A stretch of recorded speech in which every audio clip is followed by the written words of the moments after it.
பாட்டி, என்னாச்சு உங்களுக்கு? அவ்ளோ உழைப்ப கொட்டி தனி மனுஷியா நின்னு அவங்க உருவாக்குன சாம்ராஜ்யம் இப்போ ஒண்ணும் இல்லாம ஆயிடுச்சு. இவங்களால எப்படி இதை தாங்கிக்க முடியும்? அம்மா வாங்கம்மா, ஹாஸ்பிட்டல் போலாம். டென்ஷன் ஆகாதீங்கம்மா, ஒண்ணும் இல்ல.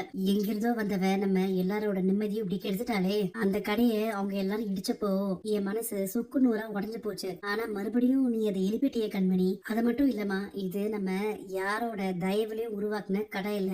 யாருக்கும் நம்ம நன்றி கடன் படல. இது நம்மளோட சொந்த உழைப்பு. அது மட்டும் இல்ல, இந்த வீட்டுக்கு தர வேண்டிய முழு அட்வான்ஸையும் நான் செட்டில் பண்ணிட்டேன். அதனால இனிமேல் எந்த குற்ற உணர்ச்சியும் இல்லாம நாம தலை நிமிர்ந்து நிக்கலாம். உன்னோட தைரியத்தையும் உறுதியும் பார்த்தா எனக்கு ரொம்ப ஆச்சரியமா இருக்கு கண்மணி. ஆரம்பத்துல நம்ம இதெல்லாம் செய்யலாம், ஆனா தொடர்ந்து நம்மளால இத செய்ய முடியுமா? அது ஒண்ணும் இல்ல கண்மணி. ராத்திரி பிரியாணி கடை, அதுக்கப்புறம் காலையில ஐடி கம்பெனிக்கு இடியாப்பம், இப்போ இந்த கடை, 3 கடையையும் நம்ம எப்படி சமாளிக்க முடியும்? பாட்டி, எனக்கு உங்க சூழ்நிலை புரியுது. ஆனா நீங்க இப்படி மனசை தளர விடாதீங்க. வாழ்க்கையில நீங்க எவ்வளவு போராட்டங்களை கடந்து வந்திருக்கீங்க. இது உங்களால சமாளிக்க முடியாதா? கம்பெனி என் கையை விட்டு போயிடுச்சு. பணம் வரதுக்கான எல்லா கதவும் மூடியாச்சு. எனக்கு இப்போ என்ன பண்றதே தெரியல வெண்ணிலா. இதுல இருந்து நான் எப்படி மீற போறேன்னு தெரியல. கவலைப்படாதீங்க பாட்டி, நான் உங்களுக்கு எப்பயுமே கை கொடுப்பேன். என்னோட நகை நிறைய இருக்குது, அதை வச்சு நான் உங்களுக்கு ஹெல்ப் பண்றேன். நீ எதுக்குமா யாரோ மாதிரி கெஸ்ட் ஹவுஸ்ல போய் தங்கிட்டு இருக்க? நீ இங்கே இருமா. அன்பு, இந்தாங்க உங்களுக்காக ஃப்ரெஷ்ஷா ஆப்பிள் கட் பண்ணி எடுத்து வந்திருக்கேன், சாப்பிடுங்க.